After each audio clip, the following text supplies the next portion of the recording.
मैं आभार व्यक्त करना चाहूँगी हमारे भारतीय जनता पार्टी के जो सर्वोच्च नेतृत्व हैं उनका, हमारे माननीय प्रधानमंत्री नरेंद्र मोदी जी का, अमित शाह जी का, जेपी नड्डा जी और डबल इंजन की सरकार के माध्यम से गुजरात के विकास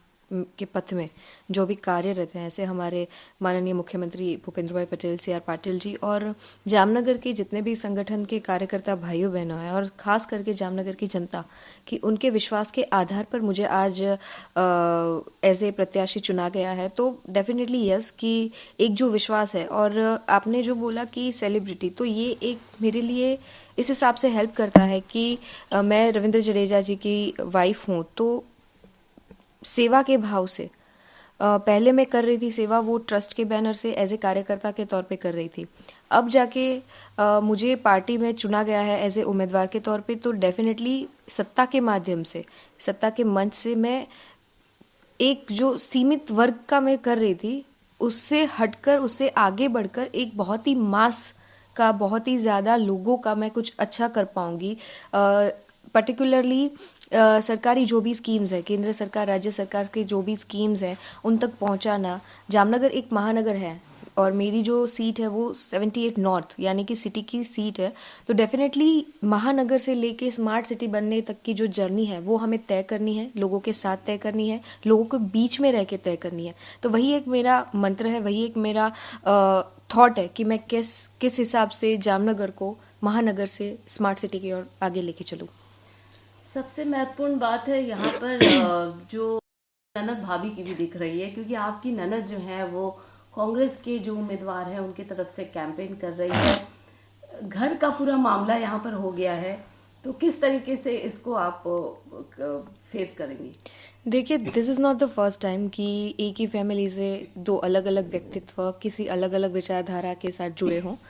और ये स्वाभाविक सी बात है कि आप अब हमारे हाथ को ही ले लीजिए, जो पाम है उसकी हमारी उंगलियां हैं पांचों के पांचों, वो भी इक्वल नहीं है, वो भी एक समान नहीं है। तो ये एक जो विचारधारा है उसकी बात है कि वो किसी अलग विचारधारा, अलग पार्टी, अलग उनका जो नेतृत्व है उनसे प्रभावित होकर किसी और पार्टी के साथ जुड़ी हुई हो, तो वो अपना काम कर रही है, और मैं किसी अलग पार्टी, अलग विचारधारा, भारतीय जनता पार्टी की विचारधारा से जुड़ी हुई हूँ, तो मैं अपना काम कर रही हूँ। तो वही एक है कि वो अपनी तरफ से अपनी ड्यूटीज कर रही है, मैं अपनी तरफ से अपना कार्य आगे बढ़ा रही हूँ। लेकिन ये एक सुर्खियों में भी है, चर्चा कर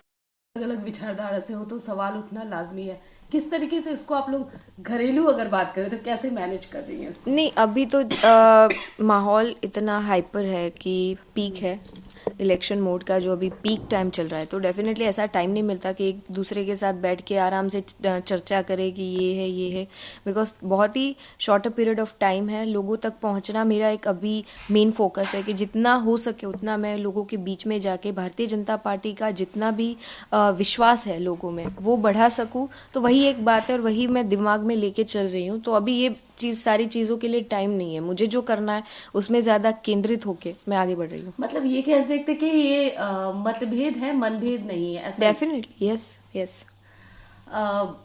सामने ट्रायंगुलर इस बार की जो लड़ाई दिख रही है, क्योंकि आम आदमी पार्टी भी मैदान में है, कांग्रेस भी है और आप निश्चित तौर पर बीजेपी से उतरी। ओवरऑल गुजरात की भी इलेक्शन की बात करें तो ट्रायंगुलर दिख रहा है, जामनगर में भी यही कंडीशन है। क्या लगता है वाकई में आम आदमी पार्टी जिस तरीके से फ्रीबीज की बात कर रही है, या कांग्रेस अभी साइलेंट मोड में ही दिख रही है, लेकिन क्या लगता है इन दोनों को कम्पीट करना मुश्किल होगा, और इन दोनों के लिए आप क्या कहना चाहेंगे? जी डेफिनेटली नॉट, बिकॉज गुजरात की जनता है आज तक के इतिहास में ट्राइपोलर इलेक्शन मोड को कभी उन्होंने एक्सेप्ट ही नहीं किया है। कोई ऐसी पार्टी है जो अभी गुजरात में आई नहीं है बट आने का दावा कर रही है, विकास किया नहीं है, विकास के दावे कर रही है। तो ये जो थिंग है ना, ये बहुत ही प्रैक्टिकल और सीधा हिसाब है इसका। तो आप अगर कुछ आपने करा नहीं तो लोग आपके ऊपर विश्वास कैसे करेंगे? और जो भारतीय जनता पार्टी है वो अभी विकास के कार्य गुजरात में आप देखो कि नरेंद्र भाई मोदी जब सीएम थे तब से लेके आज तक इतना ज्यादा ड्रास्टिक जो चेंज हुआ है, इतना ज्यादा जो गुजरात मॉडल है वो विश्व में दिया जाता है, मॉडल दिया जाता है कि ये एक आदर्श स्टेट के माध्यम से हमें डेवलप इस स्टेट को ध्यान में रखते हुए बाकी स्टेट को करना है। तो ये जो विकास की जो गाथा है वो ऑलरेडी निरंतर भारतीय जनता पार्टी के अंडर हो रही है, तो डेफिनेटली लोगों का विश्वास ऑलरेडी उन पे प्रस्थापित है। और रही बात ट्रायंगुलर वो जो इलेक्शन मोड की, तो एक्सेप्ट ही नहीं करती भारतीय जनता पार्टी और गुजरात की जनता एज वेल। तो ये कोई है ही नहीं, इलेक्शन मोड है तो भारतीय जनता पार्टी अपने विकास के मंत्र के साथ, अपने जनता के भरोसे के साथ स्ट्रांगली आगे बढ़ रही है। ये तो आम आदमी पार्टी की बात होगी, जो नई पार्टी की आप बात कर रहे हैं, लेकिन अगर कांग्रेस की बात करें तो कांग्रेस का तो दबदबा रहा ही है, तो क्या मानते हैं